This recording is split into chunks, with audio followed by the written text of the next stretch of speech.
Hello, everybody. Welcome to another Troopers on Break video. I'm trying to do more of these. I am. We got a lot of Andor news today. A lot. And there's some kit reveals. I can go over the kit reveals later. If you guys want a video for that, let me know. But I want to break down this Andor information because there's a lot of things that people are missing. So we're going to do a quick read through, break it down, give you guys the news and the deeds.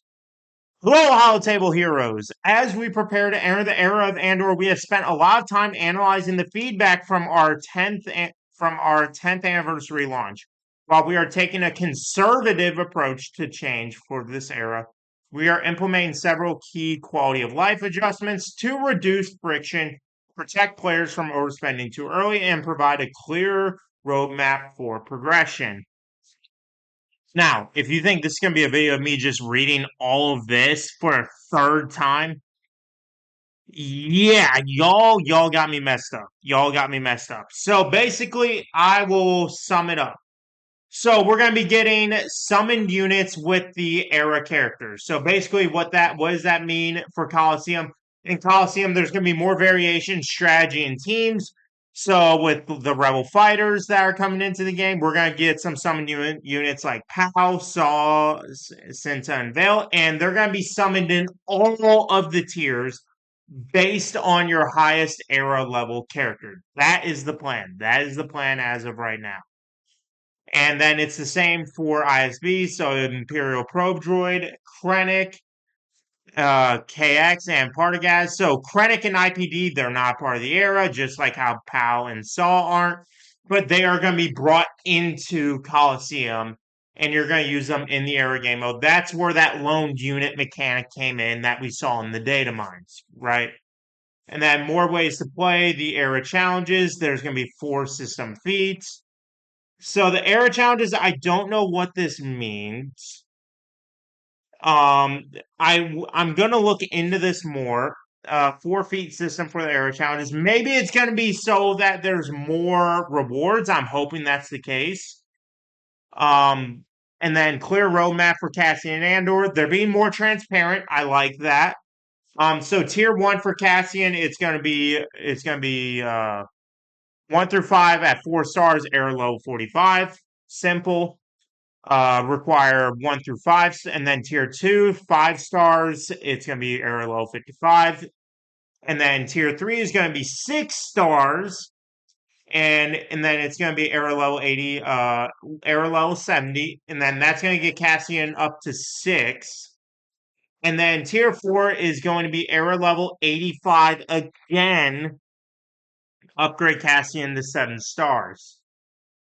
And they're saying how they're going to remove the level 81 through 95 packs so that people aren't spending ahead and they don't overspend on that, which, okay, fine. And then the episode track, they're saying that there are going to be more rewards, which I'm going to hold them to. There's going to be more rewards to focus on era leveling to make it easier to get up to those era levels.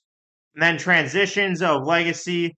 I do not like this. This is something that I want to put in point of emphasis on. Once the era of Endor concludes, these units will receive dedicated squad-based focus Datacrons to provide extra strength in legacy meta in GAC and TW. Basically, if you get them the first time around, that's great. If you don't, shit out of luck. That's basically the vibe I'm getting. You're shit out of luck. You're gonna be out of the meta for about 3 months. Probably gonna counter some GLs and stuff like that. You just gotta make it through. Me personally, at this point in time, I read the kits and all that stuff, and I read this news. I don't see a fleet tied to it. They haven't said anything about them being raid units.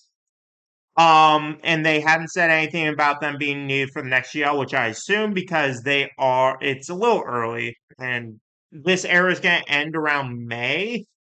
So I'm probably going to skip out on this era. I may get him to 4 stars just so I have the character so I can get some feats done. Outside of that, I Maybe. I guess I'll get them 4 stars. I'm not nothing really. Nothing really. And then here's the era level format. So basically they're making it easier to get up to higher levels. So like now at level 75, you just need to be 4 stars. And then level 85, you don't need to be 7 stars. You can be 5 stars at level 85. And then level 95, 7 stars, all that. 6 stars, it starts at level 86.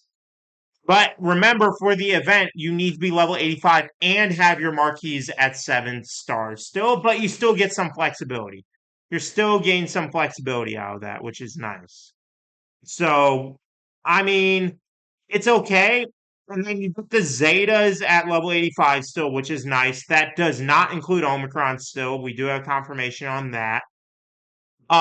Regarding everything else, another thing that I wanted to point out is the squad you recruit during the era of Andor are tickets to your exclusive era battle launching in the next cycle. Strengthening your team now ensures you're ready to secure high value resources when the battle begins. Our goal is to have 12 era battle events run per era, alternating between on and off weeks through the cycle. There will be 2 different era battles, each with different requirements. So I assume one for the rebels, one for the empire. But with the Datacron, this is my issue with the Datacrons, with the FTCs. Because if we go to the game real quick, chat, I don't know why I'm saying chat, it's a video. But if we go to the game real quick, recently they have made changes to the Datacrons, right? Because we went from Datacrons being can we pull them up? Thank you for not lagging. From Datacron requirements, going from gear to Relic 1 at level 9, all the way to this now, where you have to have level Relic 6, which Relic 6 is tied behind 7 stars. You can get to Relic 6 without having a 7-star character. So if you invest in these teams to like 5, 6 stars, you can't get the level 9. I don't know what it's gonna be like for the focus Datacrons, because with the focus Datacrons up here, it's gear 1, and then gear 2, gear 3. If it's like that, then forget everything I said in the past 30, 45 seconds. If it is not, and they're gonna tie them behind these relics, I'm going to have an issue, and we're gonna need to talk about it. And then also, for those of you that were wondering, are you going to get your investment when it comes to Spider Lakes Mall? Is he getting a, what you call it? Is he getting a era battle? Is he getting those rewards like you did with Mace Windu? All that stuff. I can say straight from the horse's mouth, straight from Meathead, we have confirmation. It was asked, will there be an era battle for the anniversary characters? He confirmed it, yes. So we are getting era battle for the mall characters. So that is the good news in regards. My concerns. This is how we're going to round out the video. I'm going to give my 3 concerns. Great job on the transparency. You're tweaking some stuff. I don't know. We'll see. And with the clear roadmap, this leads me into my first concern. They're giving us a clear roadmap. They're saying that it's going to lead to an era battle, right? There's no mention of a fleet, no mention of a raid, no mention of a GL. If they announce that these units are needed for the next raid, next GL, or next fleet, I'm gonna feel a little blindsided, because that is a part of an incentive of investing. People should be able to know that information when they are investing in a unit when it launches, instead of being blindsided and then it's, oh, you didn't get it the first time around, you're going to miss out on this next big ticket item. And I know they can't say like, oh, it's going to be a new Mon Mothma fleet or new Saw Gerrera Rebel fighter fleet. I know they can't say that, but this will be, these units XYZ, like Cassian, legendary Cassian, will be needed for a future capital ship, or he will be needed for the upcoming raid. X, Y, Z, and without giving us and spoiling what it is, that's my first concern. Second concern, we already touched on this, the datacrons. I need them to be able to be used by lower star characters because they enabled us to have relic characters at lower stars. This is a system that they made for us. Now, are they going to go back on their word? Going back on the accessibility to free to play players, being able to use those datacrons on those characters because they didn't invest in 7 stars. That is my second concern. I'm hoping not with the new changes to this set of datacrons. I do fear that that could be the case. I'm going to give them the benefit of the doubt. I'm not going to rage. I'm not going to jump down their throats on that matter until we have confirmation. My third and final concern regarding all of this, right? There's a mindset, right? Because as a content creator, you guys know I'm broke. Like, I'm not exaggerating, guys. I have bags of ramen. I have literally my investment on me being able to eat entitles me spending $40 to get what is this 65 packets of ramen so that I'm able to eat for the next 2 3 weeks. So I need to be smart as a content creator on spending in this game, right? You guys have helped me out with the mall era. I really do appreciate that, but I don't want to be counting on that. I don't want you guys to have to always do that. So when we get these eras and stuff, they gave us more of a rundown. They've been more transparent. I just hope this is the full picture, if that makes sense. What do I mean by that? Not just about Galactic Legends, raids and fleets and stuff like that. What are these? How important are these characters going to be for conquest? Is there going to be a conquest unit tied to these units?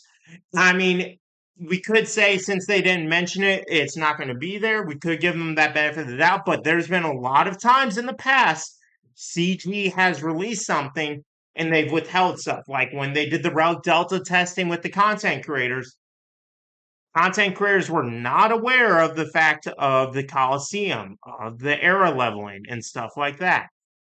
I just have some concerns in regards of if we are getting the whole full picture. This is them being transparent. It's great. How transparent are they being with us? And I think that is the key point. But that's my rundown. That's my thoughts on the Andor era. If you have questions, comments, concerns, let me know. If you need any suggestions, advice on if you can only get a few characters, which ones to get, I'm happy to help in that regard. And if you guys want a video on me reading the kit reveals, more than happy to do that as well. But anyways, chat, I hope you guys have a great day. It's an exciting era.